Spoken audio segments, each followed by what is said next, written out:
Hello friends, मैं गुरुनंदन कुमार सिंह आप लोग का तहे दिल से स्वागत एवं अभिनंदन करता हूं। फ्रेंड्स, आज मैं बहुत दिनों के बाद वीडियो बनाने जा रहा हूं। फ्रेंड्स, पहले भी हम लोग वर्ण विचार को पूरी तरह से कंप्लीट कर चुके हैं। आज हम लोग शब्द विचार के बारे में पढ़ेंगे। तो फ्रेंड्स, चलिए हम लोग आगे अपना पाठ को शुरुआत करते हैं। शब्द विचार आखिर है क्या? चलिए ध्यान से समझिएगा और जानने का प्रयास करते हैं हम लोग। शब्द विचार आखिर है क्या? शब्द विचार, देखिए फ्रेंड्स, पहले हम लोग वर्ण के बारे में पढ़ चुके हैं। तो वर्णमाला के सबसे छोटी इकाई को हम लोग वर्ण कहते हैं। अर्थात कहने का मतलब है कि ये सब जो है, हर्षई है, ये सबको बोलते हैं। यानी अब शब्द जो है वर्ण से मिल करके शब्द बनता है, और वर्ण को बनाने में एक ही वर्ण शब्द को नहीं पूरा करता है। कभी कभी ऐसा होता है अपवाद में कि एक वर्ण से भी शब्द का मतलब निकलता है। जैसे यहाँ पे देखिए, शब्द को दो तरह से परिभाषित किए हैं हम। पहला है कि शब्द एक कह रहा है क्या कि एक या एक से अधिक वर्णों के मेल से बनी स्वतंत्र सार्थक इकाई को शब्द कहते हैं। देखिए इसको, देखिए इकाई को शब्द कहते हैं। इकाई को शब्द कहते हैं, इसी को हम क्या बोलते हैं? शब्द कहते हैं। यानी इससे यह जाहिर हो रहा है फ्रेंड्स कि इससे यह जाहिर होता है कि यहाँ पे आपको इकाई के बारे में कह रहा है, यानी यहाँ पे एक वर्ण का प्रयोग किया गया है। अब देखिए, जैसे कह रहा है कि उदाहरण में भी देख लीजिए, जैसे में भी दिया हुआ है कि एक वर्ण से निर्मित शब्द, जैसे में हम लोग न बोलते हैं। न के मतलब क्या होता है? नहीं होता है। वह बोलते हैं, वह का मतलब क्या होता है? और होता है। शब्द में सार्थक होता है जी, माने अर्थ निकलना चाहिए, उसी को हम क्या कहेंगे? शब्द कहेंगे। ये चीज़ों को ध्यान में रखिएगा। अब शब्द का एक और परिभाषा है। शब्द का एक और परिभाषा क्या है? शब्द का एक और परिभाषा यह है कि वर्णों के सार्थक समूह को, अब देखिए यहाँ पे इकाई है और यहाँ पे समूह को प्रयोग किया गया है। यानी समूह का मतलब होता है एक से अधिक। तो कह रहा है क्या कि वर्णों के सार्थक समूह को शब्द कहते हैं। जैसे में आप यहाँ पे देख सकते हैं कि अनेकों वर्ण, यहाँ से क्या कर रहा है कि अनेकों वर्ण से निर्मित शब्द। जैसे में आप देखिए कुत्ता, जब हम लोग कुत्ता बोलते हैं तो कुत्ता में क्या आता है? कुत्ता में अकेली थोड़ी है, कु है और प्लस में ता आता है, दोनों मिलकर के ही कुत्ता बनता है। तो इसीलिए मतलब यहाँ पे दो गो वर्ण आ रहा है। शेर में भी दो गो है, एक से है और दूसरा र है। यहाँ पे कमल क है, म है, ल है, लेकिन इस सब का कुछ न कुछ अर्थ निकलता है। जैसे कुत्ता बोलने से जाहिर होता है कि जानवर का नाम है, शेर बोलेंगे जाहिर होता है जानवर का नाम है, कमल बोलेंगे जाहिर होता है फूल का नाम है। तो कुछ न कुछ अर्थ निकलना जरूरी है, तभी उसको हम शब्द बोलेंगे। बिना अर्थ वालों को हम शब्द नहीं कह सकते हैं। देखिए फ्रेंड्स, एक मेरा चैनल नाम है, चैनल्स का नाम है क्या? Group point 732481। हम आप लोग से रिक्वेस्ट करेंगे कि इसे सब्सक्राइब और लाइक ज़रूर करें, लेकिन लाइक सब्सक्राइब तभी करिएगा जब आपको वीडियो पसंद आए, वरना आपसे यह नहीं कह रहे हैं कि आप ज़बरदस्ती लाइक और सब्सक्राइब करिए। ठीक है फ्रेंड्स, चलिए हम लोग आगे की ओर बढ़ते हैं। अगला टॉपिक है हम लोग को, आखिर शब्द है कितने प्रकार के? तो देखिए, शब्द तो बहुत प्रकार के हैं, लेकिन देखिए शब्दों को निम्नलिखित आधार पे बांटा गया है। यानी इसका कुछ आधार है, जिसको आधार पे क्या किया गया है? बांटा गया है। आधार पे क्या किया गया है? इसको आधार पे कुछ बांटा गया है। देख लीजिए, अब कहता है कि आखिर बांटा गया है कौन कौन सा आधार पे? तो बांटा गया है इसको, पहला बांटा गया है क्या? पहला बांटा गया है इसको रचना के आधार पे। दूसरा बांटा गया है रचना के आधार पे बांटा गया है। तो रचना के आधार पे जो शब्द होता है रूढ़ होता है। रचना के आधार पे जो शब्द होता है रूढ़ होता है। एक यौगिक होता है, दूसरा योग रूढ़ होता है। ठीक है, आगे चलते हैं। फिर कहता है क्या कि उत्पत्ति के आधार पे शब्द होता है। देखिए उत्पत्ति के आधार पे, तो उत्पत्ति के आधार पे आखिर शब्द कैसे होता है? तो उत्पत्ति के आधार पे शब्द 4 प्रकार के होता है। पहला देशज, पहला तत्सम, दूसरा तद्भव, तीसरा देशज, चौथा विदेशज होता है। एक संकर भी होता है फ्रेंड्स, लेकिन उसका ज़्यादा यूज नहीं होता, इसलिए हम उसको जिक्र नहीं किए हैं। ठीक है, चलिए फ्रेंड्स आगे की ओर चलते हैं। फिर कहता है क्या कि अर्थ के आधार पे क्या होता है? तो अर्थ के आधार पे 2 होता है, एक सार्थक होता है और दूसरा निरर्थक होता है। चलिए फिर क्या है? फिर है कि प्रयोग के भी आधार पर भी होता है, प्रयोग के आधार पे होता है। तो प्रयोग के आधार पे कितना होता है? प्रयोग के आधार पे 2 ही होता है, एक विकारी होता है और दूसरा अविकारी होता है। चलिए फ्रेंड्स, तो हम लोग एक एक करके उसके बारे में क्या करेंगे, एक एक करके हम लोग पढ़ेंगे। जैसे कि फर्स्ट में हम लोग पढ़ेंगे रचना या बनावट के आधार पे। चलिए आगे बढ़ते हैं।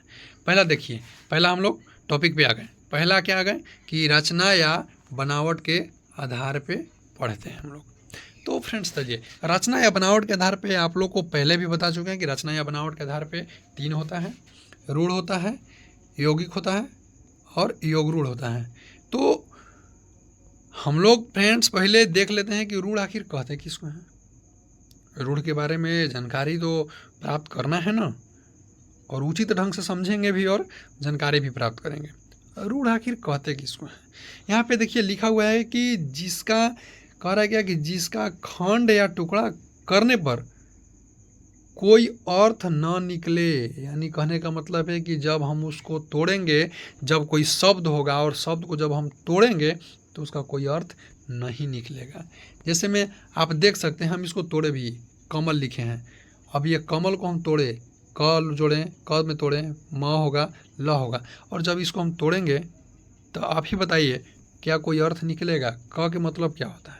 कुछ नहीं होता है। म के मतलब क्या होता है? कुछ नहीं होता है। ल के मतलब क्या होता है? कुछ नहीं होता है। यानी तीनों के जब अलग अलग हम किए तो इसका कोई अर्थ नहीं है। लेकिन जब इस सब के हम एक साथ में जोड़ के जब कमल बनाते हैं तो कमल का अर्थ निकलता है और वह एक फूल का नाम है। जैसे आप लोग देखिए, एक नमक भी लिखे हुए हैं हम। नमक से क्या आप लोग समझ रहे हैं? नमक से क्या? नमक है हम लोग का सब्जी सब में डालने वाले नमक है। तो नमक को जब हम तोड़ते हैं, जैसे न में तोड़ते हैं, म में तोड़ते हैं, क में तोड़ते हैं, तो इससे क्या कोई अर्थ निकल रहा है? नहीं निकलता है। यानी कहता है क्या कि जिसे खंड या टुकड़ा करने पर कोई अर्थ न निकले उसी को क्या कहते हैं? रूढ़ कहते हैं। ठीक है फ्रेंड्स, चलिए इसको हम समझ लिए हम लोग, ये हो गया क्लियर। आगे चलते हैं हम लोग। अब देखिए हम लोग चलते हैं यौगिक के ऊपर। यौगिक के ऊपर यौगिक क्या कह रहा है? अब चलिए यौगिक कहता है क्या कि यौगिक से तात्पर्य होता है ना कि 2 खंड से मिलकर के बनता है, यानी जिसका अर्थ निकलेगा। चलिए हम लोग परिभाषा पर देखते हैं। कह रहा है कि वैसा शब्द, कहता है क्या कि वैसा शब्द जिसका 2 सार्थक खंड के योग से मिलकर बना हो उसे यौगिक शब्द कहते हैं। यानी कहने का मतलब यह है कि वो 2 टुकड़ा से मिलकर के बना होगा और दोनों के दोनों टुकड़ा का कुछ न कुछ अर्थ जरूर निकलता होगा। जैसे कि आप देखिए, विद्यालय को बनाने के लिए विद्या और प्लस आलय, आप देखिए पहला खंड ये हो गया, दूसरा खंड ये हो गया। अब एक चीज़ फ्रेंड्स, कहने का मतलब है कि विद्यालय तो हम लिख लिए, तो विद्या का मतलब क्या होता है? विद्या का मतलब होता है ज्ञान। विद्या का मतलब ज्ञान होता है और आलय का मतलब घर होता है। यानी जिस घर में विद्या को प्राप्त किया जाता है, ज्ञान को प्राप्त किया जाता है, उसी को हम क्या बोलते हैं? विद्यालय बोलते हैं। ठीक है फ्रेंड्स, अब बोलता है, आगे चलते हैं, एक और उदाहरण देख के समझ लेते हैं। एक होता है शिवालय। शिवालय क्या है? शिवालय से क्या तात्पर्य है? शिवालय से यह तात्पर्य है कि शिव, शिव के मतलब तो आप लोग समझ रहे हैं ना, शिव प्लस आलय। शिव के मतलब क्या होता है? शिव के मतलब होता है एक भगवान का नाम है, शंकर भगवान का नाम सुने होंगे, भोलेनाथ के नाम सुने होंगे, तो वही शिव है। अब आलय का मतलब आप लोगों को बताएं कि घर होता है, यानी शिव के घर या शंकर के घर को हम लोग शिवालय कहते हैं। चलिए ठीक है फ्रेंड्स, यहाँ तक तो आप लोग को क्लियर हुआ। आगे चलते हैं, आगे क्या चलते हैं? अब हम लोग चलते हैं योग रूढ़ पर। योग रूढ़ क्या कहता है? योग रूढ़ कहता है क्या कि वैसा शब्द जो साधारण अर्थ को छोड़कर विशेष अर्थ ग्रहण करता है। देखिए विशेष यहाँ पे सबसे बड़ा चीज़ है। यहाँ पे विशेष अर्थ ग्रहण करता है उसे हम क्या बोलते हैं, योग रूढ़ बोलते हैं। अब आप यहाँ पे आपको दिमाग में एक कन्फ्यूजन हुआ होगा कि साधारण और विशेष क्या है। साधारण के मतलब हम लोग अपना गांव घर में जब रहते हैं तो बोल चाल के भाषा में किसी को जो पुकारू नाम होता है ना, एक होता है किसी को मेन नाम, जैसे मेरा नाम है गुरुनंदन कुमार। लोग हमको प्यार से अगर कोई प्यार से बाबू अगर कोई को बुलाता है तो बाबू जो मेरा है ना नाम, वो साधारण नाम हुआ। लेकिन विशेष जो नाम है मेरा वह गुरुनंदन कुमार है। ठीक है फ्रेंड्स। तो वैसे ही क्या है, जैसे हम लोग लंबोदर बोलते हैं, आखिर लंबोदर किसे कहते हैं, यानी लंबा हो उदर जिसका। तो आप ही बताइए, उदर का मतलब होता है नाक, तो किसका नाक जो है वो लंबा है? गणेश जी का नाम है, उन्हीं का पुकारू नाम लंबोदर है, गणपति है, गजानंद है, उन्हीं का है, गणेश जी का। अब फिर एक और उदाहरण चलिए, कहता है कि नीलकंठ। नीलकंठ मतलब क्या? कह रहे हैं कि नीलकंठ मतलब क्या, यानी नीला है कंठ जिनका। आप ही लोग बताइए, नीला किसका है कंठ? शंकर भगवान के हैं, क्योंकि जब समुद्र मंथन हुआ तो शंकर भगवान ही विष पिए थे, यानी उन्हीं का शिव का नाम है। नीलकंठ भी बोलता है लोग, भोलेनाथ भी बोलता है लोग, तो शिव का नाम है। फिर कह रहा है कि चंद्रभाला। चंद्रभाला का मतलब क्या है? एक क्वेश्चन आप लोग के भी दिमाग में कुछ होता होगा कि चंद्रभाला। नीलकंठ तो समझ रहे, लंबोदर तो समझ रहे, चंद्रभाला क्या? चंद्रभाला कहने का मतलब है कि चंद्र है, यानी चांद जो है, चांद मामा जिनको हम लोग बोलते हैं, वह जिनकर मस्तक पे है उसी को चंद्रभाला कहते हैं। यानी शंकर भगवान को आप देखिएगा, शिव को देखिएगा तो उनके सर पे एक चंद्र यानी चांद विराजमान होते हैं, उन्हीं को हम क्या बोलते हैं, चंद्रभाला के नाम से भी जानते हैं।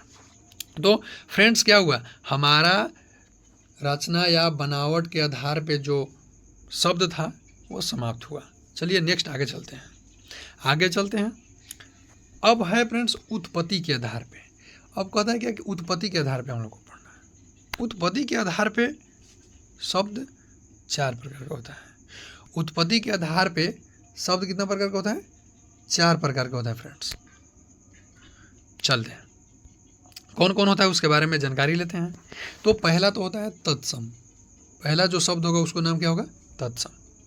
अब हम लोग का दिमाग में क्वेश्चन आएगा कि आखिर तत्सम कहते किसे हैं? तो तत्सम कहते किसे हैं, चलिए ध्यान से समझते हैं हम लोग और समझने का कोशिश करिएगा आप लोग। कहता है क्या कि जो शब्द संस्कृत से, कह रहा है क्या कि जो शब्द संस्कृत से बिना किसी बदलाव को हिंदी में लिए जाते हैं उसे क्या कहते हैं? तत्सम कहते हैं। अब एक मिनट, बदलाव, बिना बदलाव का मतलब ये समझ में नहीं आया।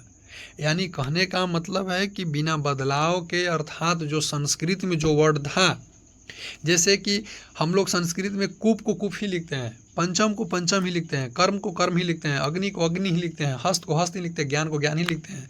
यानी कहने का मतलब है कि ये सब संस्कृत वर्ड ही है जो हिंदी में क्या है, एकदम सेम टू सेम लियान के रख दिया गया है। उसी को हम लोग क्या बोलते हैं बाबू? तत्सम बोलते हैं। उसको हम क्या बोलते हैं? तत्सम कहते हैं। यानी बिना परिवर्तन के संस्कृत से जो ले आया गया है उसी को हम तत्सम कहते हैं। आगे चलते हैं हम लोग तद्भव के ऊपर। अब तद्भव किसे कहते हैं? तद्भव कहता है क्या कि जो शब्द संस्कृत से निकलकर हिंदी में आते हैं लेकिन कुछ बदलाव के बाद स्वीकार किए जाते हैं, उसे तद्भव कहते हैं। अब बदलाव का मतलब क्या हुआ? बदलाव का मतलब यह होता है कि जब संस्कृत से वह हिंदी में आएगा तो उसको कुछ न कुछ बदलाव किया जाएगा। जैसे कि आप यहाँ देख सकते हैं कि काम जब आता है ना, तो काम को हम लोग कर्म बोलते हैं, यानी इसमें बदलाव किया गया, काम को ही कर्म कर दिया, बदलाव की। अब हम लोग माँ लिखते हैं, अब माँ को हम लोग कभी कभी माता भी बोल देते हैं, बदलाव हुआ। हाथ है, हाथ को हस्त भी बोल दिया जाता है, सांप को सर्प भी कह दिया जाता है, तुम को त्वम भी कहते हैं, सात को सप्त भी बोलते हैं, दूध को दुग्ध भी कहते हैं, रत्न को रत्न भी बोलते हैं। तो इससे बदलाव हो रहा है और इसी को हम क्या कहेंगे? तद्भव कहेंगे। एक बात और, इसका एक और है परिभाषा, कहता है कि तत्सम के बिगड़े रूप को तद्भव कहते हैं। देखिए यहाँ भी, यानी जो तत्सम है उसका बिगड़ा हुआ रूप को कहेंगे।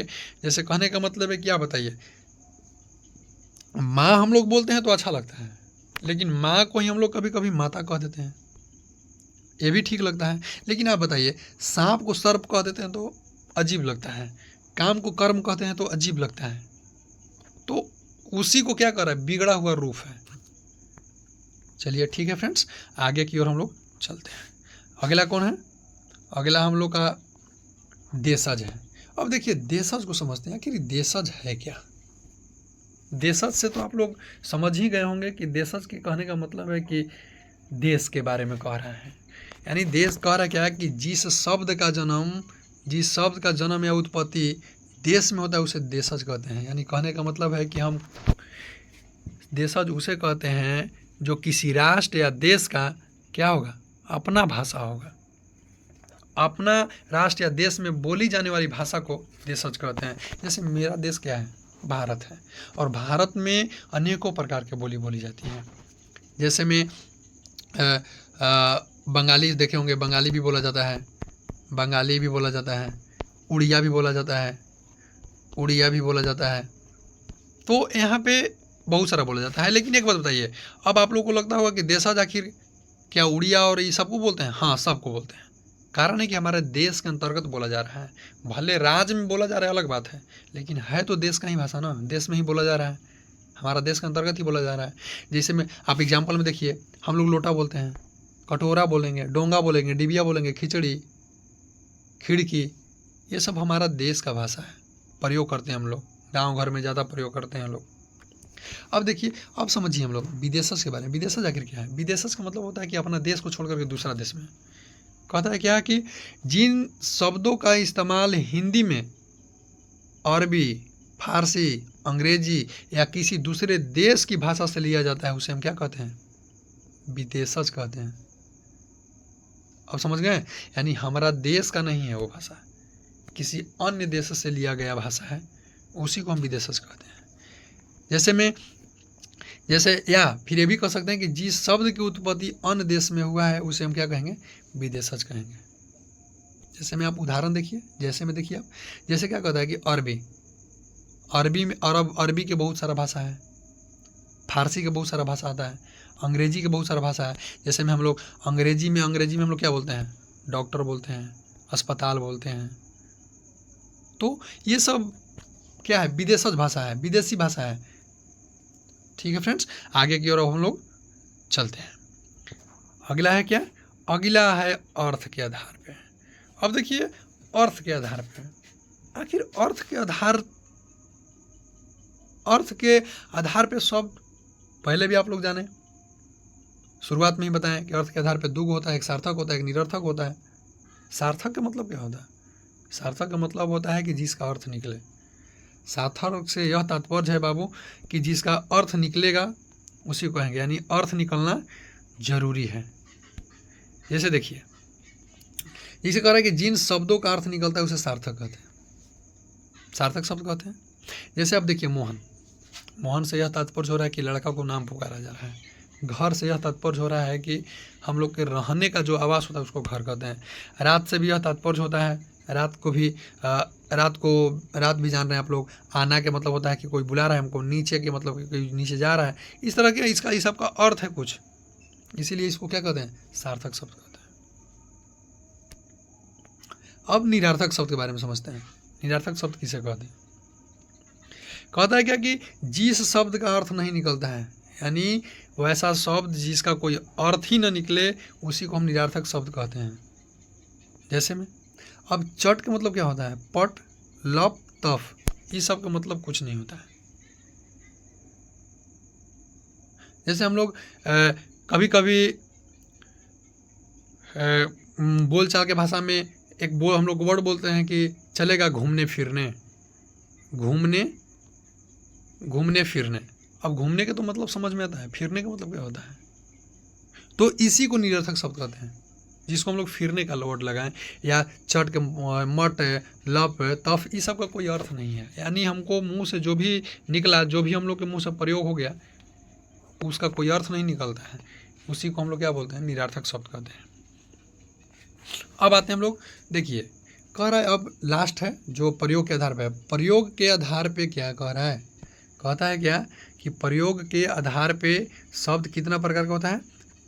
प्रयोग के आधार पे शब्द दो प्रकार का होता है, एक विकारी और दूसरा अविकारी। देखिए, हम इसको बताने से पहले एक बात बताते हैं आपको कि विकारी को ही बहुत लंबा पढ़ना है। विकारी और अविकारी ही जो है यह बहुत लंबा है। चलिए हम लोग इसके बारे में जानकारी लेते हैं। विकारी आखिर है क्या। विकारी के कहने का मतलब है कि जिन शब्दों का रूप, लिंग, वचन, कारक, पुरुष के आधार पर क्या होता है, बदलता है, उसे क्या कहते हैं, विकारी कहते हैं। जैसे में आप देखिए, हम कुत्ता एक वर्ड बोले, कुत्ता के हम लोग कुत्ते भी बोलते हैं, कुत्तों भी बोलते हैं, यानी हम लोग क्या करें, उसको बहुवचन में चेंज कर दे रहे हैं, उसको रूप बदल दे रहे हैं, लिंग बदल दे रहे हैं, तो उसी को हम क्या बोलेंगे, विकारी कहेंगे।